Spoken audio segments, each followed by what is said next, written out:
This is Sarah Broninger of the New Horizons Academy. This video is on pi and finding the area and circumference of circles. Pi is a Greek letter. Its name is pi, and it stands for almost, this symbol means approximately, this number. It's approximately this number because these digits go forever, so this will never really be pi. Pi is a number that goes forever, so this symbol is actually more accurate than these numbers. You could also write pi by saying it's 3 1/7-ish. For most math that you will do, 3.14 or 3 1/7 is accurate enough. But you can never really write an equal sign here. You always have to write an approximately equal sign. To define pi more accurately, I have to go over the parts of a circle. This is a circle. The definition of a circle is a shape where the distance from the center dot to the outside is just as far everywhere on the shape. This is easy to remember. Think of a sun with a ray of sunshine radiating out. This ray of sunshine could be called a radius. And so this line is a radius. Several of these lines are radii. And radii always have the same length. 2 radii going through the center of a circle is a diameter. Dia means through, and meter means to measure. So the measurement through the center is a diameter. This diameter, that diameter will always have the same measure. You name a circle by its center point. This is circle N. D, C, A, B. These points are all on this circle, but you don't name a circle by these outer points. You name a circle by its center point. So on circle N, a radius is segment CN, a radius is segment DN, a diameter is segment AB. Segment means a section of a line. The distance around the outer edge, if you were walking from here all the way around back to this spot, is the circumference.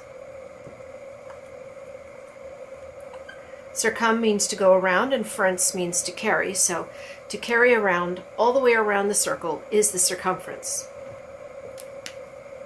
A small circle has a small diameter. A large circle, of course, has a larger diameter. If I were to cut this circle right here and stretch it out, and cut this circle right here and stretch it out, it is a fact that the diameter would fit in it 1, 2, 3, and a bit. 1, 2, 3, and a bit. I can write this sentence like this.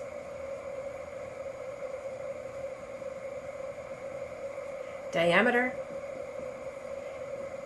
fits in circumference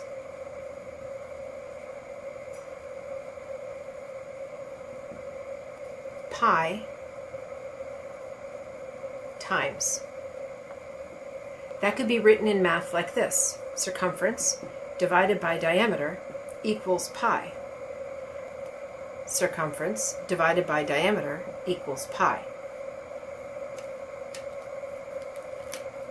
Now if 12 divided by 4 equals 3, then 3 times 4 is 12. 12 divided by 4 equals 3, then 3 times 4 is 12. In that same way, circumference divided by diameter equals pi can become diameter times pi equals circumference. Often in math, they won't bother to write times there. They'll just put 2 symbols beside each other. That means times. But I'll put a times there. So now we have this other definition of pi. The circumference divided by the diameter is pi. This will be an actual definition if you look it up in the dictionary. And diameter times pi gets you circumference. So you can use it like this. Here is circle C. Its radius is 1. That means its diameter is 2. I know that diameter times pi is circumference. Well, diameter is 2 times pi is 3 1/7 will get me 44/7. So now I know the circumference is 6 2/7 long. Now we come to area. Area is always described in squares. If I want to know how many squares of carpeting it would take me 9 squares of carpeting, 9 square feet, which I can also write square feet. If I want to know how many squares of carpeting for this triangle, I still describe it in squares. This little bit would finish off that triangle, and this little bit would finish off that triangle, say, and my answer is going to be 4.5 square feet. Even if my shape doesn't make perfect squares, I still describe it in squares. So it's no surprise that in circles, if you're looking at the area, or how much carpeting it would take to fill in a circle, you're going to describe it in squares. The first square that you're going to describe is 2 radii. Here are 2 radii.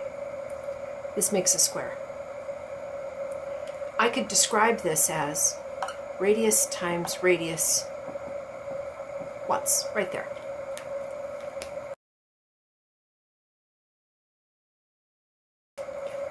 Obviously that didn't fill in my circle, so I'll do another one. Radius times radius again, making another square. Now I have 2 times radius times radius.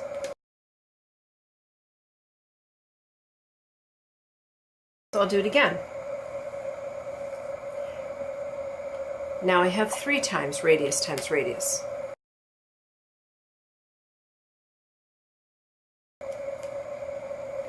If I were to do a 4th time, it would be too big. So instead, I'm going to cut and paste. I'm going to take this section off, and I'm going to add it in here.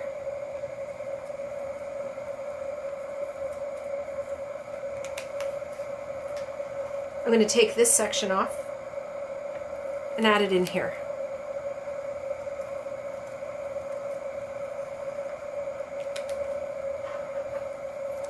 I'm going to take this section off and put it here.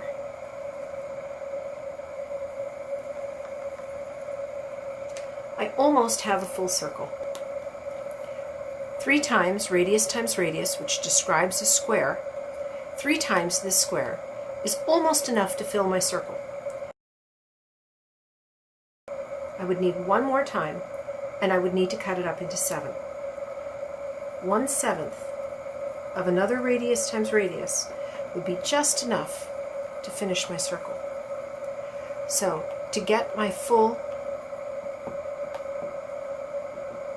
area of a circle, I need 3 1/7 times radius times radius. So area of a circle is pi times radius times radius.